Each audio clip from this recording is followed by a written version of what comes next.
ingin menjadi seorang pemimpin? Kemampuan apa yang sudah kamu miliki adik-adik?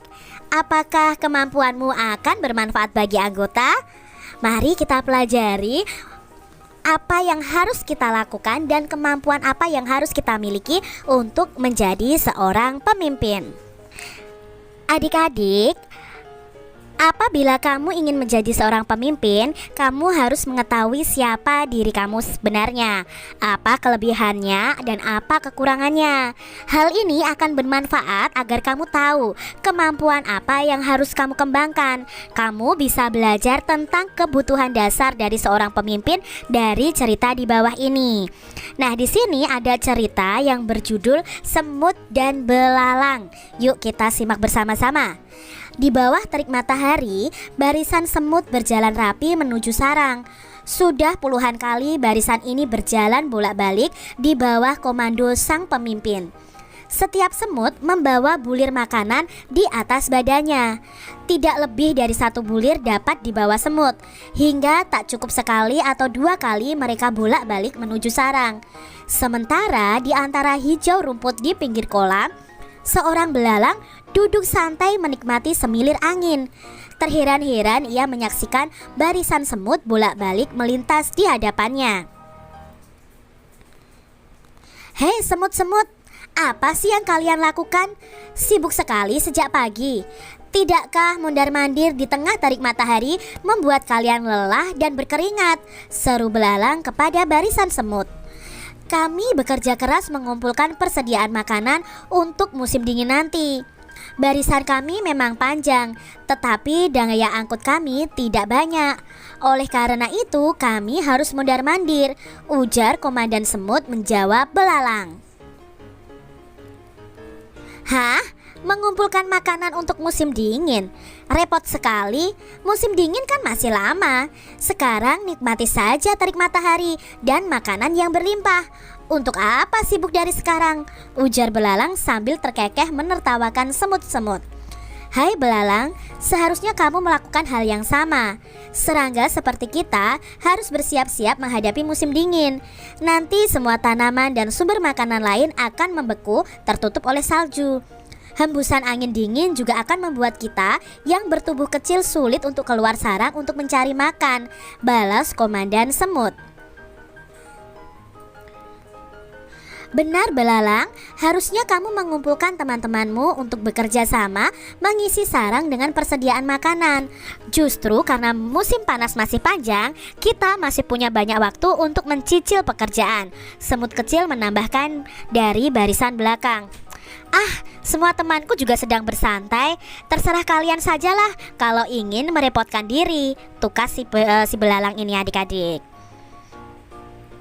Begitulah adanya, sepanjang musim panas, barisan semut ini sibuk bekerja, sementara belalang santai bermalas-malasan. Hingga tiba saatnya musim dingin, semut-semut nyaman bercengkrama di sarangnya yang berlimpah makanan. Bagaimana dengan belalang? Ya, belalang ini meringkuk kedinginan dan kelaparan di balik dinginnya batu. Jika demikian, mana yang patut dijadikan teladan? Semut atau belalang adik-adik?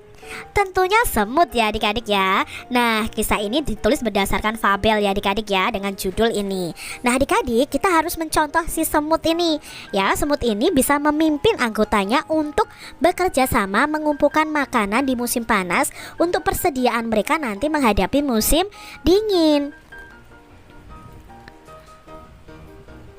Apa yang dilakukan sekelompok semut? Mengapa mereka harus melakukannya adik-adik? Ya, kelompok semut tadi sedang bekerja mengumpulkan bahan makanan untuk bekal persediaan pada musim dingin. Mereka mengumpulkan makanan karena pada saat musim dingin itu sulit untuk mencari makan. Lalu di sini bagaimana menurutmu sikap belalang? Ya, sikap belalang itu pemalas ya adik-adik ya. Dia mengeremehkan segala sesuatu dan tidak menghormati para semut, malah mengejek para semut ya adik-adik. Nah, sifat belalang ini tidak patut untuk ditiru karena akan merugikan diri sendiri. Bagaimana cara semut bekerja? Nah, semut tadi bekerjanya dengan bekerja bersama-sama, membawa bulir-bulir makanan untuk dibawa ke sarang. Selalu ada persatuan dalam pekerjaan mereka, sehingga pekerjaan mereka itu menjadi lebih mudah. Jadi harus ada kerjasama adik-adik. Berikutnya, nilai-nilai baik apa yang bisa kita teladani dari cerita di atas. Nah, nilai-nilai yang baik yang bisa kita teladani adalah ada kerja keras, pantang menyerah, ada persatuan dan kesatuan, serta ada gotong royong. Bisa kita pelajari dari semut-semut tadi ya yang bekerja sama. Adik-adik, kita bisa mengidolakan seorang pemimpin karena kita tahu mereka itu bekerja untuk kepentingan rakyatnya. Nah, belajarlah dari salah seorang pemimpin yang patut kita teladani adik-adik. Di sini apa sih yang bisa kalian pelajari dari cerita tersebut ya? Yang bisa kita pelajari, yang pertama, bekerja keras dan gigih atau persisten ya akan menghasilkan hasil yang maksimal sesuai dengan tujuan. Lalu yang kedua, dengan saling mengingatkan, maka kita lebih mudah mengevaluasi diri kita terhadap kekurangan kita masing-masing. Yang ketiga, sombong adalah penurun rezeki yang tercepat. Jadi jangan pernah merasa sombong ya. Yang keempat, dengan gotong royong, pekerjaan yang sulit dan berat akan terasa lebih mudah dan lebih ringan. Mencapai suatu tujuan lebih mudah jika dikerjakan bersama-sama dan bersatu adik-adik. Dan berikutnya, gaya kepemimpinan akan berpengaruh terhadap kinerja dan produktivitas suatu organisasi atau perusahaan kelak kalau kalian menjadi seorang pemimpin. Adik-adik, di sini seorang pemimpin itu harus tahu kelebihan dan kekurangan dirinya. Semut mencontohkan kondisi dirinya yang tidak bisa bekerja di musim dingin. Nah, untuk mengatasinya, semut ini bekerja di musim panas agar mereka itu tidak kelaparan di musim dingin. Semut tahu kelebihan dan kekurangannya. Ia tidak sombong adik-adik. Nilai-nilai itulah yang harus dimiliki oleh seorang pemimpin. Jadi seorang pemimpin itu harus mengetahui kelebihan dan kekurangannya. Lalu kita juga tidak boleh sombong seperti belalang tadi adik-adik ya, yang malas, yang sombong ya. Tapi kita harus mencontoh si semut yang mengetahui kelebihan dan kekurangannya. Nah adik-adik, kalau kalian ingin mengetahui kelebihan dan kekurangan kalian, kalian bisa membuat diagram seperti ini. Jadi kalian tuliskan apa sih kelebihan kalian, apa kekurangan kalian. Misalnya kelebihanku mudah bergaul ya, lalu mudah bekerja sama. Oh, kekuranganku apa? Misalnya kekuranganku itu tidak bisa belajar sendiri, misalnya kekurangan kalian. Lalu apa yang kalian lakukan dengan kelebihan dan kekurangan kalian? Kalian bisa tuliskan di diagram seperti ini. Jadi nanti kalian akan tahu apa kelebihan dan kekurangan kalian dan apa yang akan kalian lakukan dengan kelebihan dan kekurangan kalian. Adik-adik, di sini menyadari kekurangannya, semut hidup dengan bergotong royong. Ya, mereka sadar bahwa tidak mungkin dapat mengumpulkan makanan itu sendiri tanpa bekerja sama. Nah, kalian bisa mencatat beberapa kegiatan yang membutuhkan gotong royong di sekolah kalian masing-masing. Di sini contohnya, yang pertama ada kegiatan melaksanakan piket kelas. Itu membutuhkan gotong royong. Alasannya mengapa? Ya, melaksanakan tugas piket akan lebih cepat selesai jika dilakukan bersama anggota regu piketnya. Yang kedua, kalau ada kegiatan mengerjakan tugas kelompok, harus dikerjakan dengan gotong royong atau bersama-sama. Karena apa alasannya? Tugas kelompok akan lebih bagus jika dikerjakan oleh semua anggota kelompok, bukan hanya satu orang saja yang mengerjakan. Yang ketiga, kegiatan membersihkan halaman sekolah. Itu membutuhkan gotong royong karena membersihkan halaman sekolah yang luas itu membutuhkan banyak orang. Yang keempat, melaksanakan upacara bendera. Ini membutuhkan gotong royong juga, membutuhkan kerjasama juga. Karena apa? Melaksanakan upacara bendera itu membutuhkan banyak petugas upacara. Berikutnya kegiatan melaksanakan kegiatan permainan kasti. Nah, dalam kasti ini juga dibutuhkan kerjasama dari beberapa orang pemain. Ini adalah kegiatan-kegiatan di sekolah yang membutuhkan gotong royong atau kerjasama. Adik-adik, gotong royong dan semangat kekeluargaan merupakan pengamalan dari nilai-nilai keadilan sosial atau nilai sila kelima Pancasila, keadilan sosial bagi seluruh rakyat Indonesia. Nah, di sini ada bacaan yang berjudul Sejahtera Bersama Koperasi. Ini adalah lambang Koperasi Indonesia adik-adik ya. Kita baca bersama-sama bacaan ini. Secara sukarela, sebagian besar guru dan karyawan di SD Palapa menjadi anggota koperasi karyawan. Koperasi ini didirikan sejak 5 tahun yang lalu. Terasa benar oleh mereka manfaat menjadi anggota koperasi ini. Sebagian guru dan karyawan yang memiliki usaha kecil dapat bekerja sama dengan unit usaha koperasi untuk mengembangkan usaha mereka. Sebagian lagi merasakan manfaat dari unit simpan pinjam. Pada akhir tahun diadakan rapat anggota koperasi. Seluruh guru dan pegawai SD Palapa hadir. Pada rapat ini, Pak Badru selaku ketua koperasi periode 2012 sampai 2014 akan memaparkan pencapaian selama setahun sekaligus membuka penerimaan anggota baru. Bapak dan Ibu guru serta seluruh karyawan SD Palapa yang saya hormati, tidak terasa sudah 1 tahun saya menjalankan kepercayaan dari Bapak dan Ibu untuk memimpin koperasi karyawan kita. Sudah beberapa tahun kita bersama-sama merasakan manfaat organisasi kecil kita ini.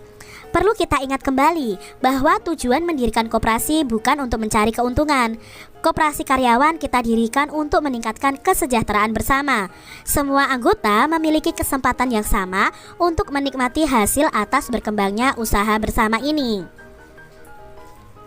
Bapak dan Ibu, kekeluargaan dan kebersamaan merupakan modal utama dalam koperasi ini. Peduli terhadap jalannya usaha koperasi menjadi kewajiban tiap anggota, bukan hanya tugas ketua atau pengurus. Semua memperoleh kesempatan untuk belajar. Secara mandiri kita menetapkan jenis usaha koperasi dan menjalankannya. Pengurus yang melaksanakan, anggota yang mengawasi dan memberi masukan. Keuntungan pribadi tidak diutamakan. Justru melalui koperasi kita mengasah kepedulian terhadap kebutuhan orang lain. Sudah 5 tahun berjalan, semua keputusan kita tetapkan bersama secara musyawarah. Begitupun dengan keuntungan koperasi di tahun ini. Apakah akan dibagikan kepada anggota atau akan dimasukkan kembali sebagai penambah modal? Maka akan kita diskusikan dalam rapat besar hari ini. Bapak dan Ibu, rapat besar koperasi tidak hanya untuk anggota, namun terbuka untuk semua. Justru saya ingin semua keluarga besar SD Palapa menyaksikan proses musyawarah ini. Saya ingin semua menyaksikan bahwa banyak hal yang dapat dipelajari melalui koperasi karyawan. Saya ingin semua merasakan bahwa kesejahteraan bersama dapat diwujudkan melalui kepedulian, kekeluargaan, serta kebersamaan. Bapak dan Ibu, saya tentu berharap anggota koperasi terus bertambah. Semoga saja suatu saat nanti keluarga besar SD Palapa lengkap ada di dalamnya. Tak perlu risau memperhitungkan keuntungan pribadi, tetapi ayo kita berusaha mewujudkan kesejahteraan bersama melalui koperasi. Suasana hening sejenak sebelum gemuruh tepuk tangan menyambut pidato Pak Badru. Di dalam hati semua mengangguk setuju. Kesejahteraan bersama merupakan tanggung jawab bersama.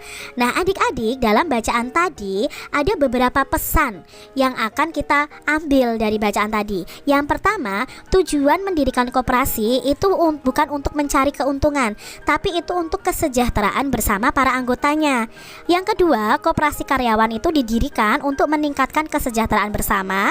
Lalu yang ketiga, kekeluargaan dan kebersamaan merupakan modal utama dalam koperasi. Jadi ini ada beberapa pesan dari teks tersebut. Lalu dari teks tersebut, tadi kan Pak Badru berpidato adik-adik. Kalian diminta membuat pidato dengan topik bermusyawarah untuk kepentingan bersama. Jangan lupa kalian mengingat kembali unsur-unsur pidato. Ada salam pembuka, pendahuluan, inti, penutup, dan salam penutup ya. Salam pembuka ya isinya sapaan ya, kalimat sapaan. Lalu pendahuluan isinya apa? Isinya itu memaparkan topik permasalahan yang akan dibahas. Nah pidato kali ini akan membahas topik bermusyawarah untuk kepentingan bersama. Jadi kalian akan membahas tentang bermusyawarah. Lalu unsur pidato yang berikutnya adalah inti. Nah intinya nanti kalian berisikan pembahasan topik secara lengkap mengenai musyawarah. Harus ada kalimat ajakan atau bujukan yang digunakan untuk mengajak pendengar melakukan kegiatan musyawarah. Nah kalian harus menerangkan topiknya itu secara rinci di unsur pidato yang di inti ini. Lalu unsur pidato berikutnya ada penutup. Nah penutup itu isinya apa? Penyampaian rangkuman atau intisari dari topik yang disampaikan. Lalu yang terakhir adalah salam penutup. Nah salam penutup ini kalian jangan lupa mengucapkan terima kasih. Pemimpin yang tahu kelebihan dan kekurangan dirinya adalah pemimpin yang bijaksana. Bergotong royong dan bermusyawarah merupakan cerminan dari pemimpin tersebut. Pemimpin yang bijaksana merupakan pemimpin yang amanah. Jadi kalau kalian ingin menjadi pemimpin harus mau bergotong royong, mau bermusyawarah, harus menjadi pemimpin yang bijaksana dan pemimpin yang amanah adik-adik ya. Kalian harus tahu itu.